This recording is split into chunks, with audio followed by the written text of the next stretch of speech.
What's up, guys? Welcome back to the channel. Welcome back to another video. If you're stopping by the channel for the first time, please consider subscribing to my channel. And while you're at it, smash that like button for me. I really would appreciate it. Also, hit that post notification bell so that you're notified every time I upload a new video. Stock market, S&P 500 to crash by 40%. That's a big crash, guys. Here's the headline from Forbes. S&P 500 to crash 40%. This is coming from Forbes article now, not Richard Fain, Forbes. Inflation numbers are scheduled for release on Thursday, September 11th, 2025. We are concerned. Why?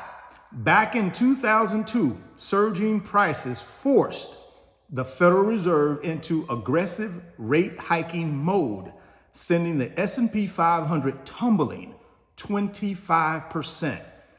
High flyers like Amazon lost more than 50%. Correct. $100 turning into $50 in Amazon stock.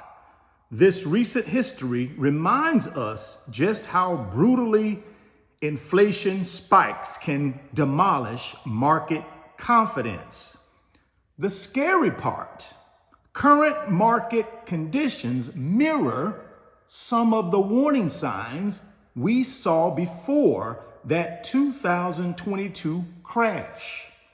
Only this time, the underlying economic pressures might be even more baked in. Y'all already know, guys, 6,500 points. S&P 500 every day is either an intraday or a closing all-time high. That's what they're talking about. Could this come to an abrupt end? We'll have to see.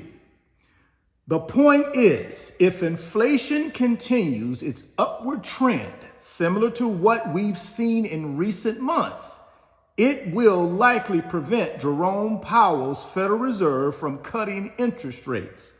When that reality hits, equity markets, especially the S&P 500, could get hammered. And if the sticky inflation narrative really takes root, we could see more truly violent market reactions. What do y'all think about that, man? That is a pretty scary prediction. Not sure if it'll happen, but it's something to think about. That's why diversification is so important, guys. Clearly, the Federal Reserve Chairman Jerome Powell and the Fed view persistent, sticky inflation as a massive threat, and rightly so. The concern is rooted in historical precedent.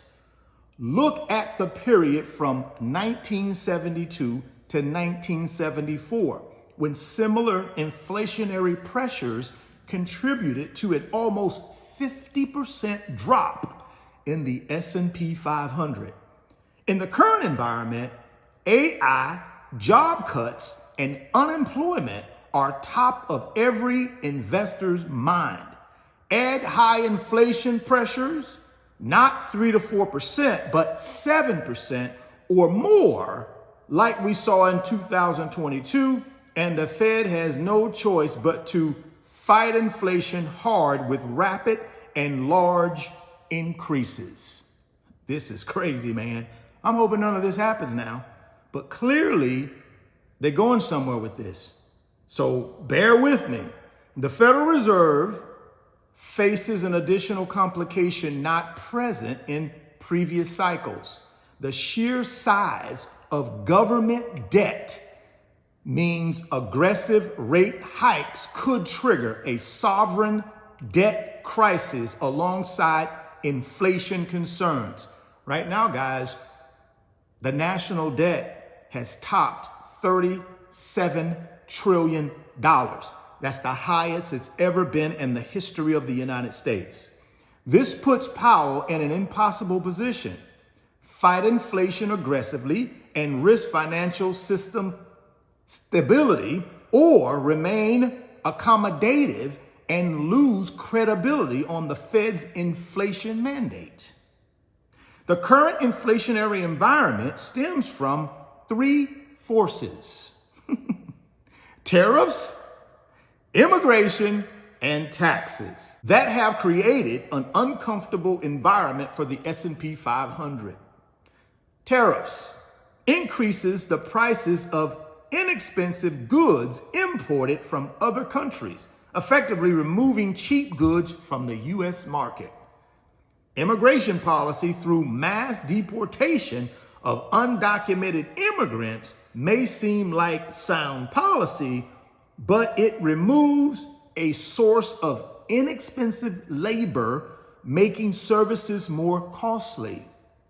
Lower taxes, while generally desirable, increase the amount of money people have to spend on these now more expensive goods and services. When you combine these three factors, it becomes more likely than not that prices will rise, creating persistent inflationary pressure. This is coming from Forbes, not Richard Fain. So go out and do your own homework. Go fact check this thing. But let me tell you something, man. Can you imagine the S&P 500 40% crash? Well, we have a recent history of that. You remember the pandemic? Yeah, it crashed about 40%. These guys are saying it could happen. It could happen, man. So my recommendation to you guys, get yourself in position. Get your financial house in order. I'm not worried about the S&P crashing. If it does, it does. I'm prepared for it. I got money on the sideline that will get me through it. And while I'm getting through it, I'm going to keep earning and taking that money that I'm earning and buying the dip. Because I know eventually, just like it did when the pandemic hit, just like it did at the great financial crisis, just like it did in the dot-com bubble, it came roaring back. And that's where a lot of wealth was built, guys, in this country. A lot of wealth was built in those last three catastrophes. Dot-com, great financial crisis, great pandemic. A lot of wealth was built when the stock market crashed. I want to be prepared. So I'm going to have my financial house in order. I'm going to have dry powder on the sideline, and I'm going to be ready. So if it does crash, I'm not saying I want it to, but if it does, if this comes true, then I'm going to be in a position to buy incredible assets at a discount. And then all I got to do is wait for the bounce, the recovery, the rebound, the rally, whatever you want to call it. Now, again, this is not financial advice. I'm not a financial advisor. You go out and do your own independent research. If you're somebody that's not comfortable making their own financial decisions, go get you a financial advisor to help you. Go get you some help. Drop me some comments. Do you think the S&P is in jeopardy of maybe hitting a wall, a 40% crash wall? Do you think that can happen, guys? I mean, they spelled it out pretty good to me. Now, I didn't read the whole article, so go check it out, but I'm prepared. I hope you are. If you're stopping by the channel for the first time, please consider subscribing, share the video, smash the like button.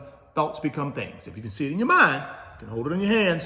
You guys keep chasing your greatness. Never stop believing in yourself. Stay healthy, get wealthy, and I'll catch you on the next video. Peace. Moo is going to give you some NVIDIA stock when you open up a new Moo brokerage account and make a deposit.